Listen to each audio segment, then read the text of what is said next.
2025 question number 18 का part B, ज्यादा पुराना क्वेश्चन नहीं, इसी साल की जनवरी का क्वेश्चन है। ये इंडिकेटिव कंटेंट है, 6 मार्कर है। 6 मार्कर बहुत हिट करेगा, हैवी हिटर क्वेश्चंस होते हैं, ध्यान दीजिएगा। About it, a crane on a ship can lift a submarine out of the sea as shown. ये क्रेन, ये बेसिकली सबमरीन है, इसको बाहर निकाल रहे हैं क्रेन की मदद से, और यहाँ पे टेंशन है, देखें। So you have a tension here, और ऑब्वियसली यहाँ पर इसका वेट भी होगा। ये टेंशन है तो जाहिर सी बात है यहाँ पे इसका कोई वेट भी होगा। क्लियर है? वेट तो जाहिर है कांस्टेंट रहेगा, इतनी जी की वैल्यू इतनी चेंज नहीं होगी, जरा सा उठाने से जी की वैल्यू चेंज होगी, ऐसा नहीं होगा। सो वेट विल रिमेन कांस्टेंट। अब वो क्या कह रहा है, the submarine is initially completely under water. अभी पीछे मैंने आपको थोड़ी देर पहले समझाया था कि जब सबमरीन जो है कंप्लीटली अंडर वाटर है इनिशियली, सो आपको पता है कि उस वक्त क्या होगा और उसके बाद क्या होगा। अब उसको खींच रहे तो क्या होगा, and at rest just below the surface, water के अंदर ये सबमरीन है, ये रस्सी से बंधी हुई है, ये टेंशन है, नीचे उसके वेट है, और यहां से ये अपथ्रस्ट है।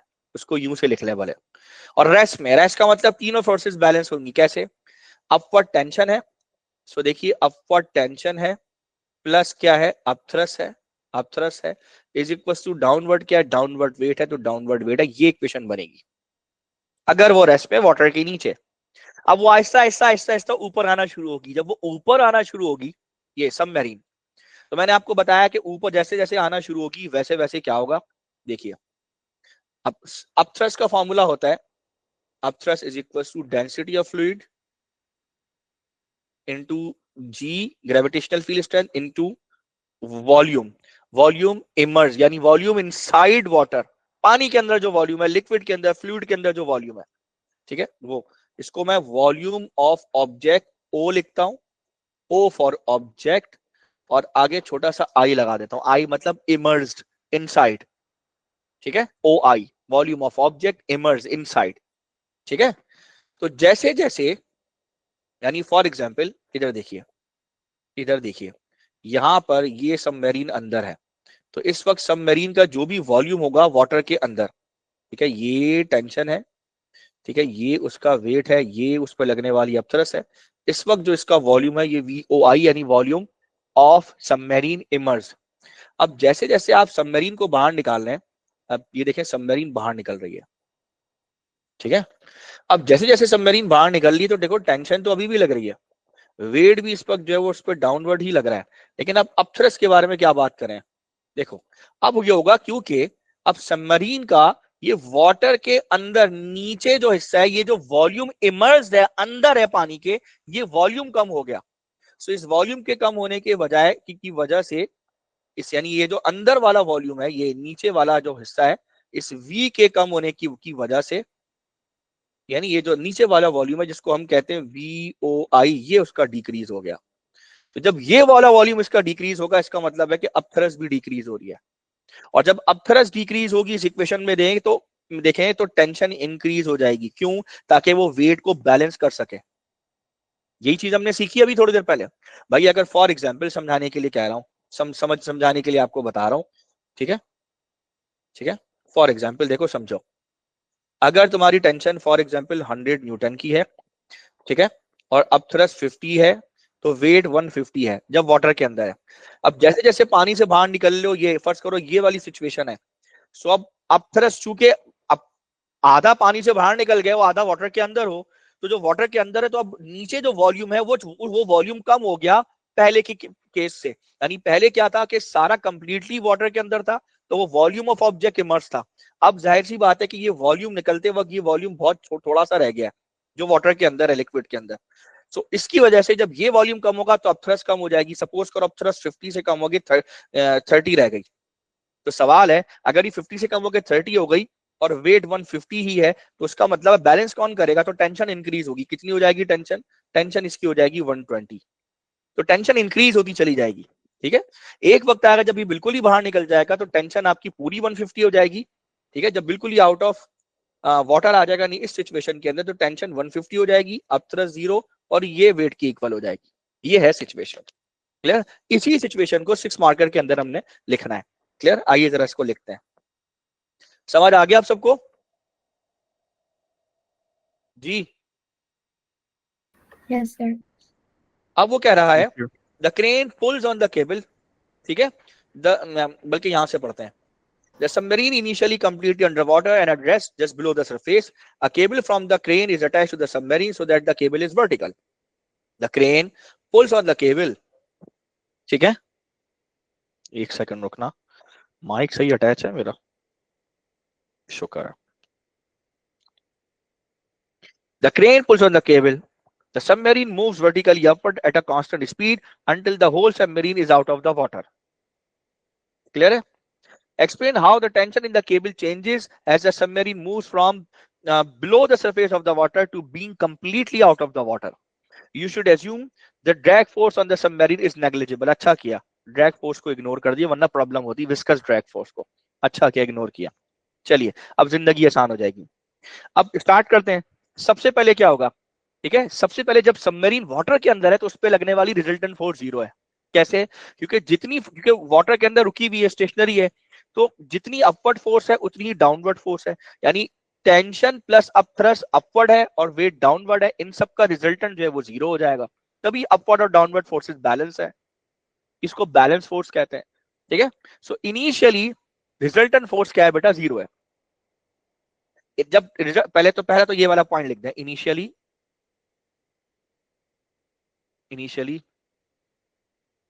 when the submarine is inside water has 0 resultant force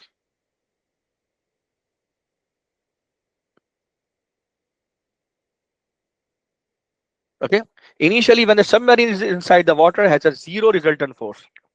Is that clear? पहला पॉइंट नंबर 1 जहां से स्टार्ट करेंगे। ठीक है, अब रिजल्टेंट फोर्स 0 है, तो अब क्या होगा? रिजल्टेंट फोर्स 0 है, देयरफॉर, ठीक है, so tension equals to weight minus upthrust. Clear है? समझ आया? जब रिजल्टेंट फोर्स 0 होगी तभी ये इक्वेशन बनेगी, वरना ये इक्वेशन नहीं बनेगी। फिर वो रिजल्टेंट फोर्स का एमए आ जाएगा, यानी डब्ल्यू इधर आ जाएगा, फिर वो एमए के इक्वल हो जाएगा। ठीक है, अगर रिजल्टेंट फोर्स 0 नहीं होगी तो। अगर रिजल्टेंट फोर्स नहीं 0 होगी, ये ऊपर चल रहा है, एक्सेलरेट कर रहा है, तो फिर tension plus upthrust minus W is equal to MA होगा, फिर ये इक्वेशन बनेगी। You know that. क्लियर है बच्चों? समझ आ रहा है? Yes, sir. अच्छा, Yes, sir. अब आओ उसे पानी sir. से बाहर निकालो। अभी तक पानी के अंदर है, 2 नंबर पानी के अंदर मिल गया आपको, मुबारक हो, तालियां। अब वो पानी से बाहर निकलेगा as the submarine leaves the water, ठीक है, और is about to leave the water और is partially out of the water. ये सारे अल्फाज आप यूज कर सकते हैं। ठीक है, so the weight of the water displace decreases. यानी सबमरीन जब पानी के अंदर थी, ध्यान दीजिएगा, तो इसने पानी का वॉल्यूम डिस्प्लेस किया हुआ था बहुत ज्यादा, लेकिन जैसे जैसे ये बाहर आ रही है तो वो जो डिस्प्लेस वॉल्यूम था पानी का वो डिक्रीज होता चला जा रहा है, इसको डिस्प्लेस वॉल्यूम कहते हैं। ठीक है, सो अब क्या लिखोगे? ठीक है, एज द सबमरीन, ठीक है, leave the water, okay, the weight of the displace volume भी कह सकते हैं, weight of displaced water decreases। ठीक है, यानी ये जो अंदर का वॉल्यूम है ना, ये वाला, ये डिक्रीज हो रहा है, ये अब इतना सा रह गया पानी के अंदर। तो जब ये अंदर वाला वॉल्यूम, ये डिस्प्लेस वॉल्यूम डिक्रीज हो रहा है, तो इसका वेट भी डिक्रीज होगा, और इसका वेट डिक्रीज होगा तो जाहिर है अपथ्रस्ट भी डिक्रीज होगी। ये बात याद रखना। ठीक है, क्लियर है? समझ आई बात या नहीं आई? अब जब ये डिक्रीज हो रहा है तो दी अब थ्रस्ट ऑल्सो डिक्रीजेस। क्लियर है?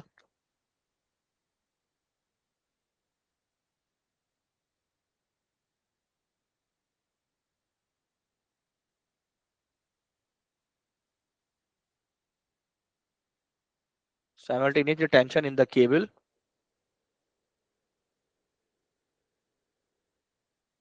increases। ठीक है, अब क्यों? To to balance the weight of submarine. Clear है?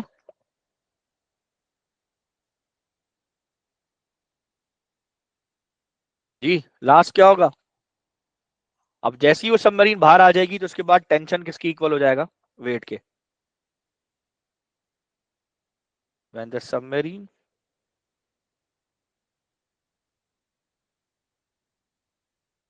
Is out of water, displace volume zero हो जाएगा, तो उसकी वजह से अब थ्रस्ट जीरो हो जाएगी, जिसकी वजह से टेंशन जो है वो वेट की इक्वल होगी।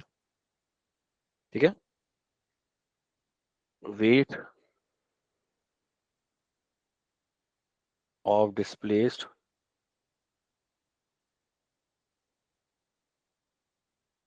becomes zero, so zero, and upthrust is also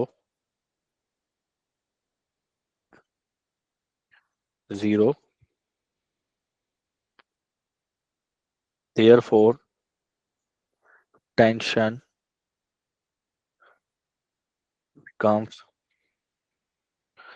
equal to the weight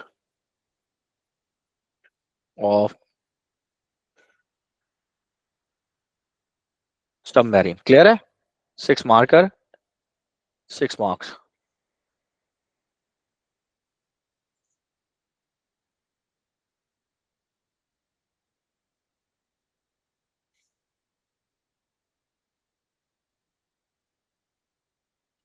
ये 6 marks है, देख लें आप लोग सबके सब। ये है क्वेश्चन स्टोक्स लॉ वाला, ये क्वेश्चन ठीक है। आइए देखिए, it's October 2024, winter 2024. A deep sea diver is a person who swims at a great depth below the surface of the sea. इसको स्कूबा डाइविंग कहते हैं। ठीक है, अब मजीद डीप सी कितना जाता है मुझे नहीं मालूम, लेकिन मोस्टली स्कूबा डाइविंग का वर्ड ही होता है। ठीक है, to help a deep sea diver more downwards quickly spherical masses are attached to the diver. More downward quickly spherical masses are attached to the diver. ठीक है, फिर से सुन लो। To help a deep sea diver move downward quickly spherical masses are attached to the diver. During a dive, one mass become unattached and fell to the bottom of the sea. State the condition for the Stokes law to apply. उसके पांव से जो मास है वो निकल गया है, वो नीचे जाके गिर जाता है। ठीक है ना, डीप सी में। वो कह रहा है state the conditions for Stokes law to apply. Stokes law की कंडीशन बताएं। स्टोक्स लॉ की पहली कंडीशन तो ये कि ऑब्जेक्ट मस्ट बी स्फेरिकल। तो पहली कंडीशन स्टोक्स लॉ की तो ये कि object must be spherical. Spherical हो, स्मॉल साइज का हो, लो स्पीड पे हो और लेमिनार फ्लो पे हो। ये 4 चीजें हैं, आप कोई भी 2 लिख दें। Object must be spherical. ठीक है, ऑब्जेक्ट स्फेरिकल हो और क्या हो, एंड मूविंग विद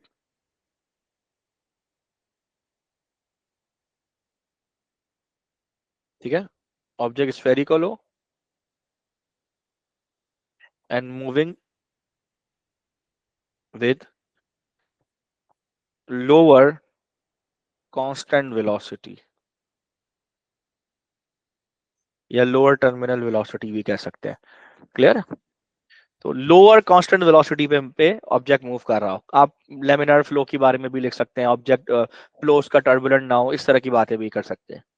ठीक है, वो क्या कर रहा है, the mass accelerated to terminal velocity as it fell to the bottom of the sea, यानी वो बंदा जो नीचे डाइव कर रहा था उसके पांव पे कोई मास था, वो डिटैच होके नीचे जा रहा है और कहीं जाके वो टर्मिनल वेलोसिटी अचीव किया, टर्मिनल वेलोसिटी टीवी लिख दिया मैंने। ठीक है, देयर वाज अ, अब वो कह रहा है terminal velocity, at terminal velocity the mass fell 25 metre, ये डिस्टेंस दिया हुआ है और ये टाइम दिया हुआ है। ठीक है, सुनना, there was a difference of 4.6 newton between the weight of the mass and the upthrust of the mass. वो कह रहा है कि जब वो कांस्टेंट वेलोसिटी से ट्रेवल कर रहा है, जरा सुनना, तो नीचे लगने वाली फोर्स एक वेट है, ठीक है, अपथ्रस्ट उस पे अपवर्ड लग रही है, ठीक है, अपथ्रस्ट उस पे अपवर्ड लग रही है और जाहिर अपथ्रस्ट के साथ साथ उस पे विस्कस ड्रैग फोर्स भी लगेगी। ठीक है, तो इक्वेशन कुछ यूं बनेगी, जरा ध्यान से सुनना। ठीक है, viscous drag force plus upthrust is equal to weight. उसने क्या बोला है, there is a difference of the 4.6 newton between weight and upthrust. अब जरा अपथ्रस्ट को वहां ले जाओ जरा, तो ये हो जाएगा वेट माइनस अपथ्रस्ट, ये जो डिफरेंस है, ये डिफरेंस की वैल्यू विस्कस ड्रैग फोर्स को शो करती है और इसकी वैल्यू उसने ऑलरेडी बताई हुई 4.6 न्यूटन बताया हुआ सवाल में। समझ रहे हो, ये बताया हुआ इसने। तो जैसे जैसे सवाल लेके जा रहा हूं मैं चीजें वो भी कर। ठीक है, अब वो कह रहे हैं the spherical mass has a volume of, जो स्फेरिकल मास है इसका वॉल्यूम है 45 सेंटीमीटर क्यूब। चूंकि ये स्फेरिकल है तो इसका फॉर्मूला 4 इसके वॉल्यूम का फॉर्मूला 4/3 पाई r क्यूब याद रखिएगा। Deduce whether Stokes law applied as the mass fell through the water. Check करो क्या स्टोक्स लॉ अप्लाई हो रहा है। ठीक है, कि जैसे ही वो नीचे गिर रहा है तो तो, तो वो अप्लाई हो रहा है या नहीं हो रहा। ठीक है, आओ जरा चेक करते हैं। इसे चेक करने के मुख्तलिफ तरीके हैं। बाज लोग वेलोसिटी से चेक करते हैं, टर्मिनल वेलोसिटी मैच कर लेते हैं, मैं इसे फोर्सेस से चेक करूंगा। ठीक है, आइए समझाते हैं। सबसे पहले तो क्या है कि मुझे बेसिकली इन्होंने एक विस्कस ड्रैग दी हुई है, जरा समझिएगा, वो दी हुई है 4.6 न्यूटन, इन्होंने दी हुई है। ठीक है, एक विस्कस ड्रैग है जो मुझे अपनी निकालनी है, ठीक है, जो अपनी कैलकुलेशन से निकालनी है। अगर ये फोर्स, ध्यान दीजिएगा, इससे कम होगी 4.6 है, ठीक है, तो Stokes law will not be applicable. ठीक है, Stokes law will not be applicable. ठीक है, अगर ये इससे कम होगी। सवाल है आप अपनी वैल्यू कहां से निकालेंगे, तो मेरे पास स्टोक्स लॉ के फॉर्मूला है v F is equal to 6 pi eta r v। ये आपको दिया हुआ है ईटा, यानी कोफिशिएंट ऑफ विस्कोसिटी। आर आपके पास ये वॉल्यूम गिवन है, यहां से हम जो है वो आर निकाल लेंगे। वी टर्मिनल वेलोसिटी जो है वो कहां से निकालेंगे, वो यहां से निकालेंगे, डिस्टेंस और टाइम को डिवाइड करके। सही है, तो आर निकालेंगे आप वॉल्यूम से और v निकालेंगे आप डिस्टेंस अपॉन टाइम से। सही है, फिर आप रखेंगे इस इक्वेशन में, यहां से जो वैल्यू आएगी उसको कंपेयर करेंगे 4.6 से। कॉन्सेप्ट मैप समझ आ गया आपको, आ गया कॉन्सेप्ट मैप समझ। अब सबसे पहले हम Yes, sir. चलेंगे, अब सबसे पहले हम चलेंगे ऊपर से नीचे। तो सबसे पहले ये हो गया distance upon time terminal velocity, यानी ऊपर से नीचे जाएंगे अब। तो अब डिस्टेंस अपॉन, डिस्टेंस कितना है 25 अपॉन 0.36। जी जल्दी से मुझे बताएं क्या वैल्यू आ रही है। क्या हुआ भाई, क्या करने का इरादा नहीं है? 69.44. ठीक है, 69.4445 कर लेते हैं ऐसे, चलो बाद में इसको हम देखते हैं क्या है। ठीक है, 69.4। अब सिग्निफिकेंट फिगर अगर उसको हम राउंड ऑफ करना है 3 में, तो चलो 69.4 मीटर पर सेकंड कर लेगा। ये आ गई टर्मिनल वेलोसिटी। ठीक है, चलिए इसको थोड़ी देर के लिए इस वाले को हटा दें। अब आ गई टर्मिनल वेलोसिटी। अब टर्मिनल वेलोसिटी आ गई, अब निकालें r. So volume is given तो 4/3 पाई r क्यूब। सो यहां से अगर मैं r को अलग करूं तो ये क्यूब रूट ऑफ 3v/4 पाई हो जाएगा। सो 3 × v कितना है? 45 डिवाइडेड बाई 4 पाई। जी क्या आंसर आएगा?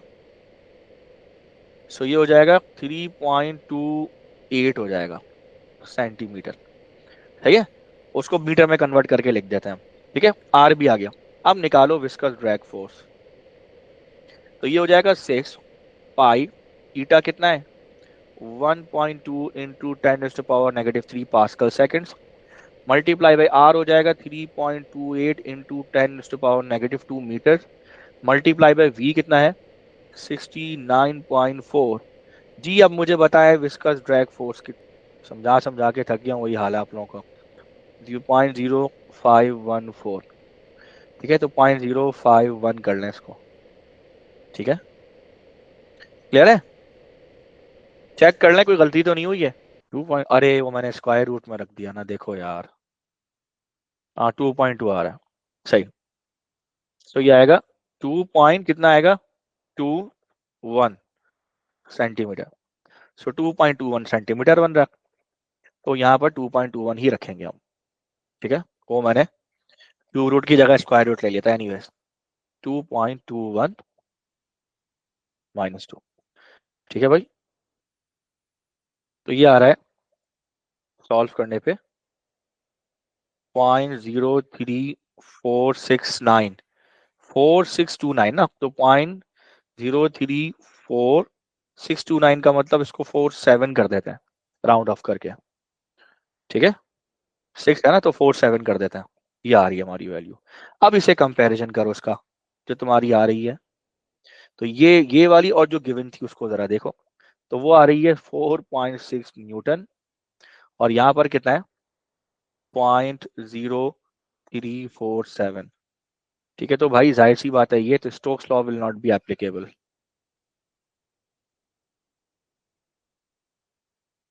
क्लियर है? समझ आ गई बात? इस सबको मैं घटा रहा हूँ यहाँ से।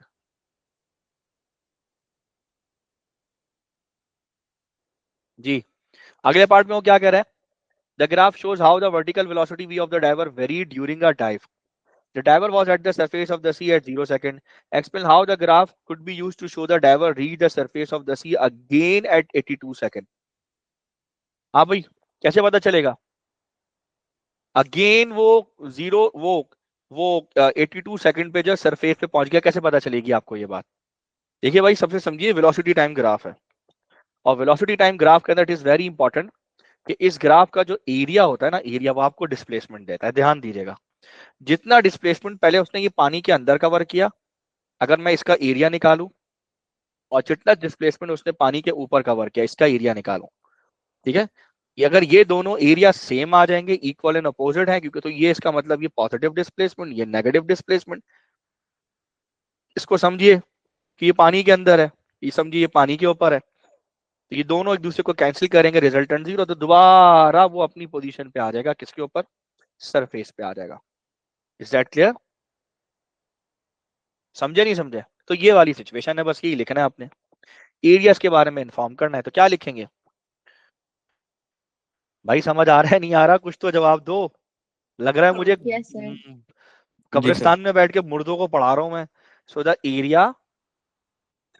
Areas of VT graph in positive और नेगेटिव एक्सेस ऑफ वी, ठीक है, हैव टू बी कैलकुलेटेड। आ रही बात समझ? इनको कैलकुलेट करना पड़ेगा। अब जब कैलकुलेट करेंगे, सो एक आपका जाहिर है पॉजिटिव डिस्प्लेसमेंट देगा। The first quadrant will provide positive displacement, while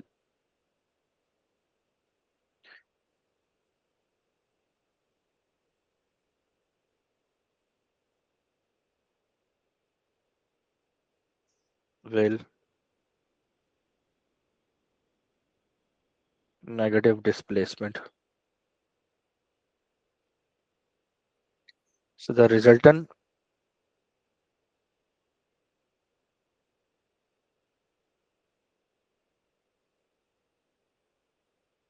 ठीक है. So the resultant will be zero. Exactly, a object will be at the surface. Determine the vertical acceleration of the diver at 70 second. 70 second पे vertical acceleration. अच्छा भाई कहाँ? माशाल्लाह. वो कह रहा है भाई एक्सेलरेशन पता करो. कैसे पता करें भाई?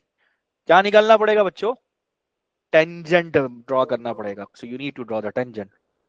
आइए आइए चाहिए. चलिए.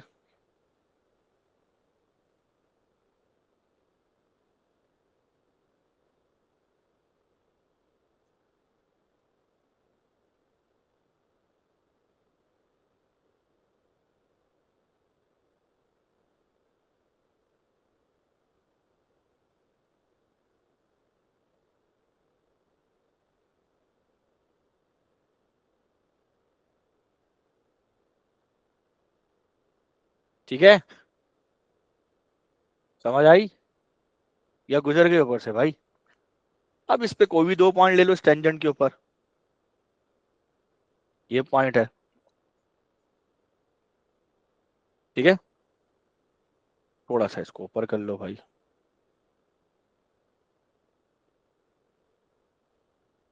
क्लियर. अब इस पे लगने वाले कोई भी दो पॉइंट ले लो. एक पॉइंट ये ले लो और एक पॉइंट और उठा लो. कौन सा उठाओगे? ये वाला उठा लो भाई. सही है. बहुत कॉर्नर के दो पॉइंट्स ले लेना. ठीक है. अरे यार.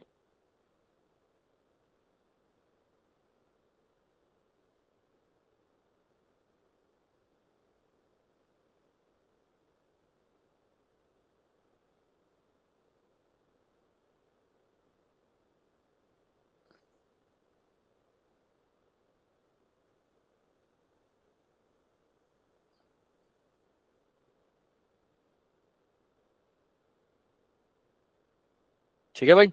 अब निकाल लो इसका ग्रेडियंट. चलो शाबाश. ग्रेडियंट निकालो. ये क्या है? 0.2. 0.2428. सो ये पॉइंट 0.28 हो गया. और ये क्या हो गया? 444852. ये 0.52 हो गया. और वाई एक्सिस एक्स एक्सिस पे क्या है? ये 80 है. और ये 52 हो गया. ये 52 हो गया. सही है. सेट है. कोऑर्डिनेट सारे लिख दिए. अब रन देखो. रन कितना होगा? 80 माइनस 52. और राइस कितना होगा? 0.52. 0.52 माइनस 0.28. सही है भाई. आओ निकालते हैं. 80 minus 52. 0.52 minus 0.28. So 0.52 minus 0.28 divided by कितना था? Divided by 80 minus 52. सेट है.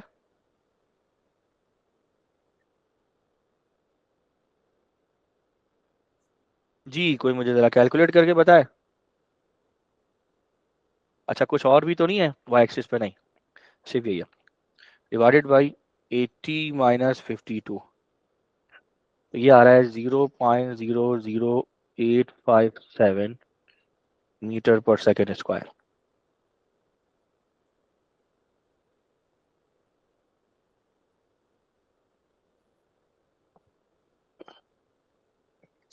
नेगेटिव का साइन भी तो आएगा ग्रेडियंट में. वो नेगेटिव आप एंड में लगा दीजिए. ठीक है.